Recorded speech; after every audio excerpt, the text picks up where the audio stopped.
मोहम्मद रफी का वो गाना जिसे रद्दी समझकर कचरे में फेंक दिया गया था, उसी ने रच दिया इतिहास। नमस्कार, आप सभी का स्वागत है। भारतीय सिनेमा के इतिहास में कुछ गाने ऐसे होते हैं जो सिर्फ हिट नहीं होते, बल्कि एक इतिहास बन जाते हैं। आज हम आपको भारतीय आरटीसी सिनेमा के एक ऐसे अमर गीत की कहानी सुनाने जा रहे हैं, जिसे मुकम्मल होने में, अपने सही मुकाम तक पहुंचने में पूरे 9 साल लग गए। यह एक ऐसा गाना है जो 1 या 2 बार नहीं, बल्कि पूरे 3 बार रिजेक्ट हुआ। 3 बड़ी फिल्मों के हाथों से फिसला और 2 दिग्गजों के बीच हुए एक अटूट वादे की वजह से आज हमारे कानों में गूंज रहा है।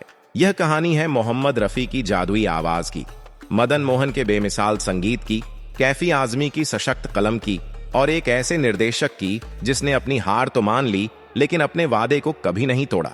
आखिर कौन था वह गाना? क्या है उसकी पूरी कहानी? हम आपको इस वीडियो में विस्तार से बताएंगे। लेकिन आगे बढ़ने से पहले, अगर आप भी रफी साहब और मदन मोहन के सच्चे प्रशंसक हैं, तो कृपया चैनल को सब्सक्राइब करके बेल आइकन जरूर दबा दें और वीडियो के अंत तक हमारे साथ बने रहें। साल था 1964। भारत चीन युद्ध के जख्म अब भी ताजा थे। मशहूर निर्माता निर्देशक चेतन आनंद एक ऐसी फिल्म बना रहे थे जो इतिहास रचने वाली थी। फिल्म का नाम था हकीकत, जिसमें धर्मेंद्र, बलराज साहनी, संजय खान, विजय आनंद और प्रिया राजवंश जैसे दिग्गज कलाकार शामिल थे। इस युद्ध फिल्म में जान डालने के लिए संगीत की जिम्मेदारी सौंपी गई मदन मोहन को और गीत लिखने की जिम्मेदारी दी गई कैफी आजमी को। दोनों ने मिलकर एक से बढ़कर एक गीत रचे। फिल्म हकीकत के गानों ने धूम मचा दी। चेतन आनंद मदन मोहन के संगीत और कैफी साहब की शायरी से इतने प्रभावित हुए कि उन्होंने वहीं एक ऐतिहासिक वादा कर लिया। उन्होंने कसम खाते हुए कहा, मदन, आज के बाद मैं अपनी जिंदगी में जितनी भी फिल्में बनाऊंगा या निर्देशित करूंगा, उनका संगीत सिर्फ और सिर्फ तुम्हारा होगा और उनके बोल कैफी आजमी लिखेंगे। यह एक ऐतिहासिक वादा था। इस लंबी अवधि में एकमात्र अपवाद रही फिल्म आखिरी खत, जो 1966 में आई और जिसे खयाम ने संगीतबद्ध किया, क्योंकि उस समय मदन मोहन उपलब्ध नहीं थे। चेतन आनंद और मदन मोहन की साथ में आखिरी फिल्म थी साहिब बहादुर, जो 1977 में रिलीज हुई और यह रिलीज मदन मोहन के निधन के बाद हुई थी। हकीकत की बैठकों के दौरान मदन मोहन के मन में एक और धुन जन्म ले चुकी थी।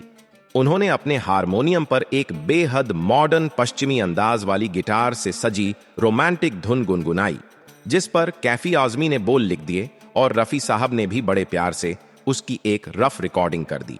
धुन सुनकर चेतन आनंद झूम उठे, लेकिन तभी एक कड़वी सच्चाई सामने आई।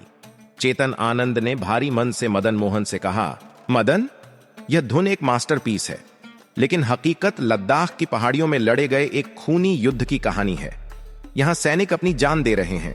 इस खून खराबे और दर्द के बीच यह मॉडर्न, स्टाइलिश और अर्बन रोमांटिक धुन बिल्कुल फिट नहीं बैठती। वह गीत था तुम जो मिल गए हो।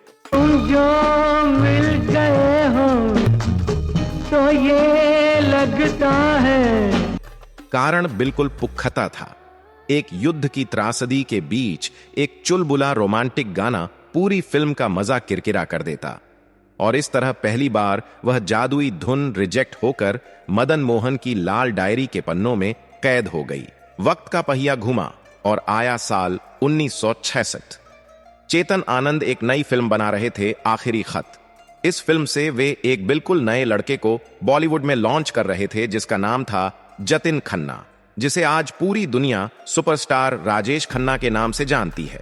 उनके साथ थी अभिनेत्री इंद्राणी मुखर्जी।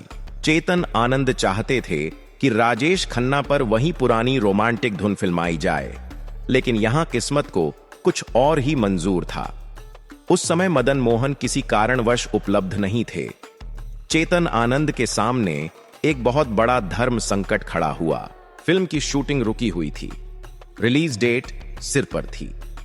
क्या वे अपना वादा निभाते हुए मदन मोहन का इंतजार करें या नए संगीतकार को लें? आखिरकार प्रोड्यूसर के दबाव और समय की बर्बादी को देखते हुए चेतन आनंद को मजबूरी में संगीतकार खयाम साहब को साइन करना पड़ा। चूंकि संगीतकार बदल गया था, इसलिए मदन मोहन की वह शानदार धुन इस बार भी चेतन आनंद ने इस्तेमाल नहीं की। चेतन आनंद ने अपने करियर की सबसे महत्वाकांक्षी और अलग फिल्म बनाने का फैसला किया। फिल्म थी हीर रांझा, जिसमें राजकुमार और उनके साथ थीं प्रिया राजवंश और प्राण। इस बार मदन मोहन वापस आ चुके थे, लेकिन यहां फिर एक बहुत बड़ी तकनीकी अड़चन आ गई। हीर रांझा 15वीं सदी के पंजाब की एक देहाती लोक कथा थी। फिल्म की कहानी मिट्टी, खेतों, हीर के दर्द और रांझा की बांसुरी से जुड़ी थी, इसलिए इसका संगीत पूरी तरह से देशी, पारंपरिक और शास्त्रीय रागों पर आधारित होना चाहिए था।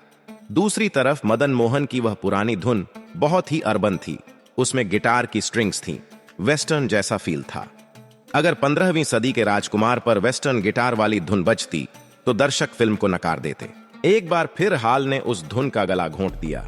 वह हीर के आंसुओं और राजा की बांसुरी के बीच अपनी जगह नहीं बना पाई और इस तरह तीसरी बार यह धुन रिजेक्ट होकर वापस अलमारी में बंद कर दी गई। अब हम पहुंच चुके हैं साल 1977 में। पूरे 9 साल बीत चुके थे। चेतन आनंद अपनी नई फिल्म बना रहे थे हंसते जख्म। फिल्म के मुख्य कलाकार थे नवीन निश्चल, प्रिया राजवंश, बलराज साहनी और नादिरा। चेतन आनंद और मदन मोहन स्क्रिप्ट लेकर बैठे थे। चेतन आनंद एक सीन समझा रहे थे। बॉम्बे शहर है, रात का वक्त है, बाहर मूसलाधार बारिश हो रही है। हमारा हीरो नवीन निश्चल एक टैक्सी चला रहा है। बगल में हीरोइन प्रिया राजवंश खाम कर ली और बोले, चेतन साहब, आज से 9 साल पहले हकीकत के वक्त जो गीत हमने छोड़ा था उसे इस्तेमाल करने का समय आ गया है। चेतन जी ने कहा, बिल्कुल, लेकिन जो रिकॉर्डिंग 9 साल पहले हुई थी उसकी गुणवत्ता अच्छी नहीं है, तो क्यों ना इसे एक बार फिर से रिकॉर्ड कर लिया जाए और इसके बोल में भी थोड़ा बहुत बदलाव कर दिया जाए। मदन मोहन ने उसमें वह मशहूर कार के हॉर्न और गिटार का म्यूजिक अरेंजमेंट जोड़ा।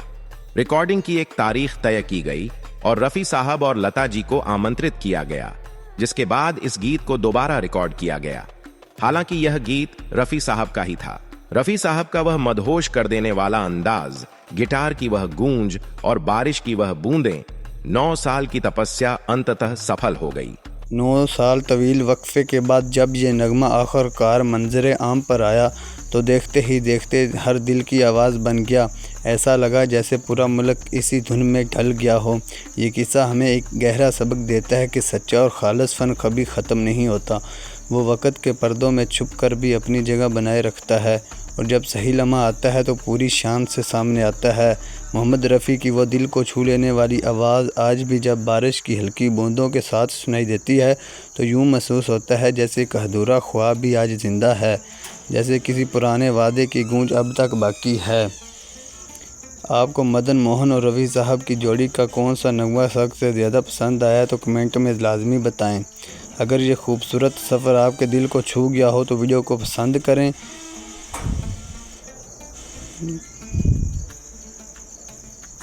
अल्लाह हाफिज़, मिलते हैं अगली वीडियो में।